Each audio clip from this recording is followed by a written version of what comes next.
बच्चों, उम्मीद है आप अपने घरों में स्वस्थ होंगे और सुरक्षित होंगे और अच्छे से ऑनलाइन कक्षाओं में पढ़ाई कर रहे होंगे।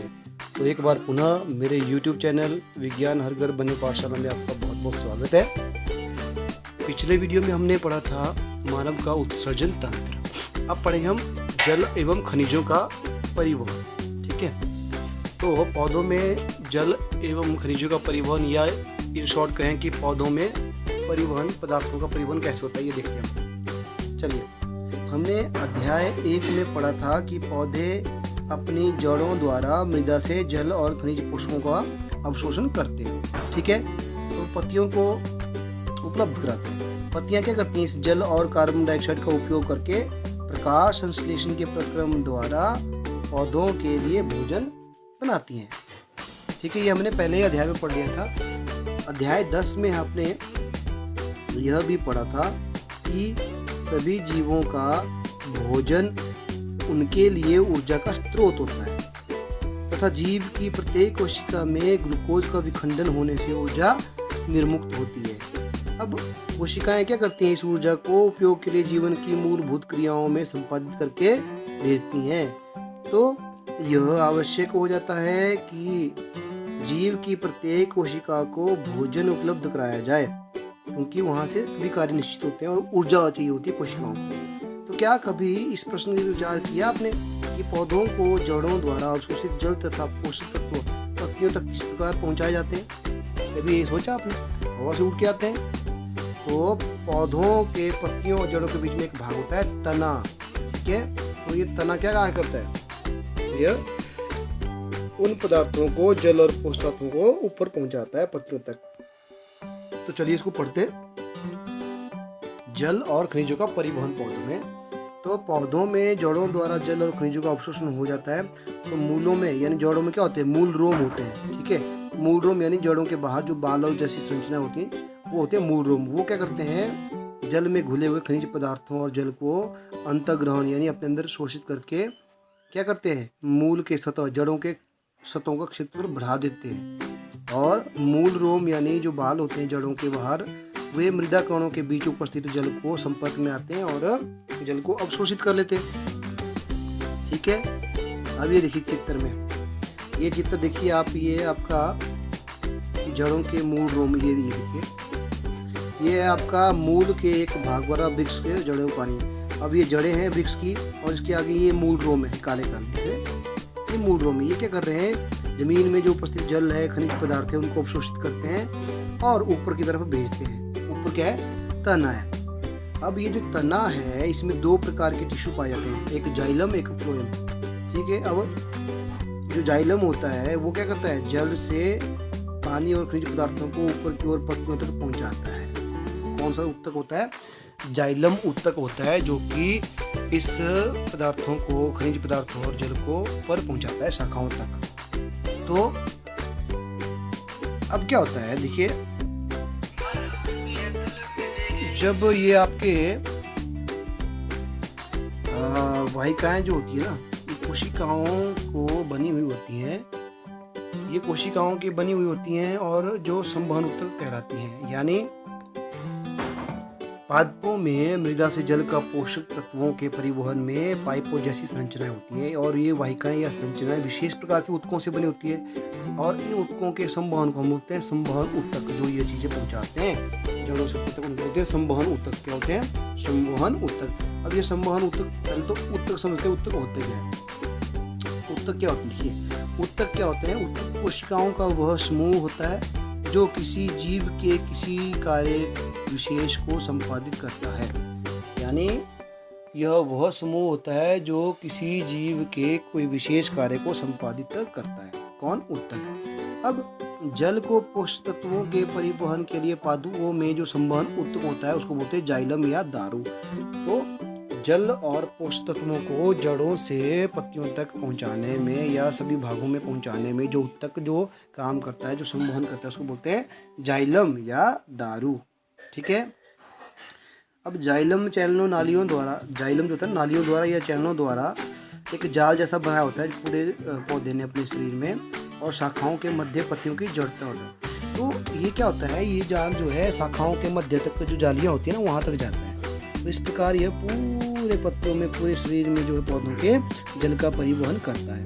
ठीक है, चित्र 11.b में देखिए, 11.7b में वृक्ष। अब इसमें देखिए मैंने पहले बताया ये जाल जो होता है ना ऊपर तक पहुंचाता है पत्तियों तक, ठीक है, जड़ों से लेके। तो इस प्रकार जो है जाइलम कार्य करता है। उसके बाद फ्लोएम क्या होता है, देखिए अब पत्तियों में भोजन बनता है प्रकाश संश्लेषण की प्रक्रिया द्वारा, ये भी आपको पता है। जब यह भोजन बनता है तो पत्तियों में बनता है और पत्तियों से सभी भागों तक कैसे जाता है, तो यह कार्य क्या होता है, एक दूसरे संवाहक ऊतक द्वारा होता है जिसको बोलते हैं फ्लोएम। मैंने आपको बात, दो ऊतक होते हैं, जाइलम और फ्लोएम। तो जाइलम होता है वो जल और दूसरे पदार्थों को, पोषक पदार्थों को जड़ों से शरीर में यानी पौधों के दूसरे भागों में पत्तियों तक पहुंचाता है, और पत्तियों में बने भोजन को फिर वहां से दूसरा संवाहक ऊतक फ्लोएम जो है शरीर के सभी भागों तक इसको पहुंचाता है। ठीक है, यहाँ देख सकते हैं हम एक पौधे का जो आंतरिक जो काट होती है ना लकड़ी की, या जिसे बोलते हैं हम तनेगा, उसमें अंदर का ट्रांसवर्स सेक्शन है ये ऊर्ध्वाधर काट, इसके अंदर ये जाइलम टिश्यू है, ये जाइलम टिश्यू बने होते हैं, और ये आपका मूलरूम जड़ों से है। तो जड़ों से जो पानी खनिज पदार्थ आता है ये चैनल के द्वारा, सेल्स के द्वारा ऊपर आता है जाइलम में। ठीक है, फिर वहाँ से यह पूरे शरीर में जाता है। तो इस प्रकार जाइलम और फ्लोएम क्या करते हैं, पादपों में पदार्थों का संवहन करते हैं। उम्मीद है आपको ये समझ आएगा किस प्रकार जो है पादपों में पदार्थों का संवहन होता है। जाइलम जो है लिक्विड पदार्थ यानी पानी और खनिज पदार्थों का संवहन करते हैं, जबकि फ्लोएम पदार्थ पौधों में जो भोजन बनता है उसका संवहन करते हैं। ठीक है, अब इसके आगे देखते हैं। आप एक क्रियाकलाप कर सकते हैं। एक बड़ा साइज का आलू ले, ठीक है, उसमें ऊपरी छिलके को उतार लीजिए। अब उसके एक सिरे को काटकर चपटा आधार बना लीजिए। अब दूसरे सिरे पर गहरी सी खोखली सी एक गुहा यानी गहरा खोखला सा गड्ढा जैसा बना लीजिए। अब इस गड्ढे को शक्कर के घोल, चीनी के घोल से आधा तक भर दें। चीनी का घोल लें, जिससे चीनी को पहले गिलास में घोल लें थोड़ा सा पानी में, उस घोल को फिर इस आलू के गड्ढे में आधा भर दें।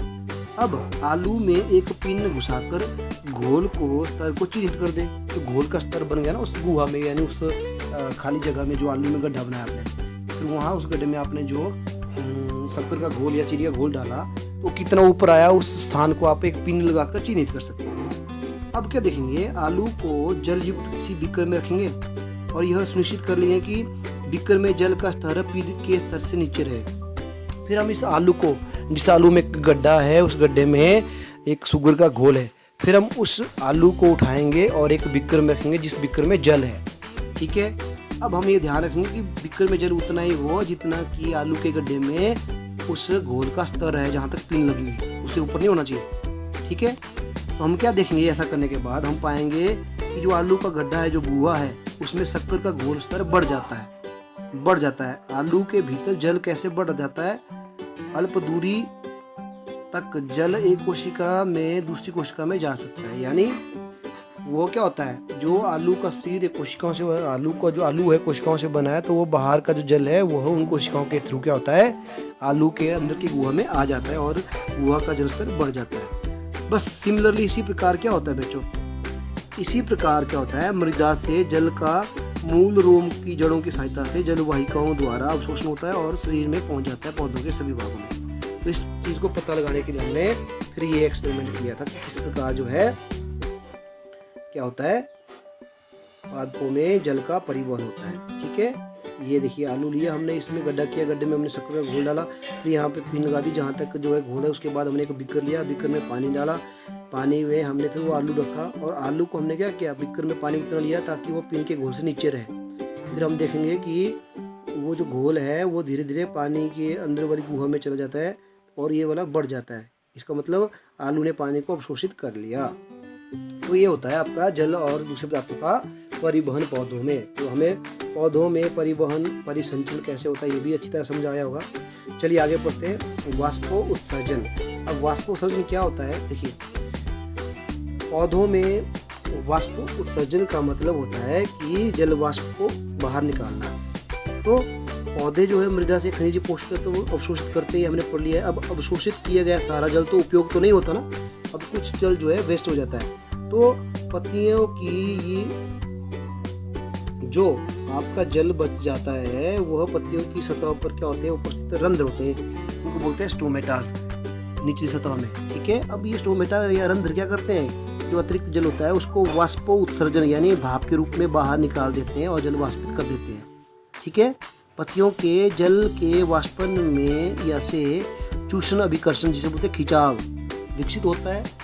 और ये होता कैसे है, देखो जैसे आप क्या करते हो, एक स्ट्रॉ, एक आप फ्रूटी पीते हो, फ्रूटी में स्ट्रॉ डालते हो, फिर स्ट्रॉ से आप चूसते हो, उसको चूसते हो ना, बिल्कुल सेम तरह से फिर ये भी एक खिंचाव पैदा होता है इनमें रंध्रों में, और जो कि जल को बाहर खींचता है। तो विशाल वृक्षों की अधिक ऊंचाई तक जाने का कारण होता है खिंचाव यानी अभिकर्षण बल, जो जड़ों से द्वारा खींचा जाता है। तो वाष्पोत्सर्जन क्या करता है, पौधों को ठंडा रखता है। और वाष्पोत्सर्जन का पता लगाने के लिए हम कैसे कर सकते हैं कि पौधे जो है भाप छोड़ते हैं पत्तियों द्वारा, हम कैसा पता कर सकते हैं, इसके लिए हम क्या कर सकते हैं, रात को किसी पौधे की पत्तियों को हम पॉलीथीन से ढक देंगे और सुबह हम देखेंगे कि पॉलीथीन के बाहर जो अंदर की लेयर है वहाँ पे पानी की बूंदें इकट्ठी हो जाती है। तो वो बूंदें कहाँ से आती है, वो पत्तियां जो है भाप को छोड़ती है रात को, वाष्पोत्सर्जन करती है, जिस कारण करती है पानी वहाँ इकट्ठा हो जाता है। तो इस प्रकार जो बच्चों हमने ये चैप्टर यहाँ तक पूरा कर लिया है। ठीक है, और इस चैप्टर में हमने ये जो पूरा पढ़ा समझा, मुझे उम्मीद है आप बच्चों को अच्छी तरह ये समझ आया होगा और आपने ये अच्छी तरह से सीखा होगा। चलिए अब हम जो आज हमने टॉपिक पढ़ा, जितना हमने पढ़ा उसके कार्यपत्रक देख लेते हैं कि इस टॉपिक में कौन कौन से क्वेश्चन आपके होमवर्क के लिए हैं। तो चलिए कार्यपत्र की ओर चलते हैं। तो चलिए बच्चों, आज का कार्यपत्रक है आपका। चलिए इस कार्यपत्र के प्रश्न देख लेते हैं। पहला प्रश्न है, तो क्या कहते हैं, यहाँ पे एक चीज़ मिसिंग है, राइटिंग मिसिंग है, राइटिंग मिस्टेक है। उत्तक आएगा यहाँ पर, उत्तक आपने लिखना है। उत्तक क्या होते हैं, तो काट के उत्तक क्या होते हैं। पहला प्रश्न है आपका, उत्तक क्या होते हैं, परिभाषित करें। तो आपने उत्तक क्या होते हैं उनकी परिभाषा देनी है। पहला प्रश्न हो गया आपका, उत्तक क्या होते हैं इनकी परिभाषा करें। ठीक है, अब दूसरा प्रश्न क्या है आपका, जाइलम और फ्लोएम उत्तक के कार्य बताने आपको। जो हमने आज के टॉपिक में जाइलम और फ्लोएम उत्तक पढ़े, उनके कार्य बताने की, उनके कार्य क्या होते हैं। ठीक है बच्चों, तो ये दो प्रश्न है आज के कार्यपत्र में आपका। पहला है उत्तक क्या होते हैं, परिभाषित करें। दूसरा है जाइलम और फ्लोएम उत्तक के कार्य बताएं। ये दोनों ही मैंने आपको आज के वीडियो में टॉपिक में समझा दिए हैं, तो आपने गृह कार्य के रूप में ये करने हैं। ठीक है, चलिए इस वीडियो को यहीं ख़त्म करते हैं। मिलते हैं अगली वीडियो में इस पाठ के अभ्यास के प्रश्न उत्तरों के साथ। तब तक के लिए अपना ध्यान रखिए और पढ़ते रहिए।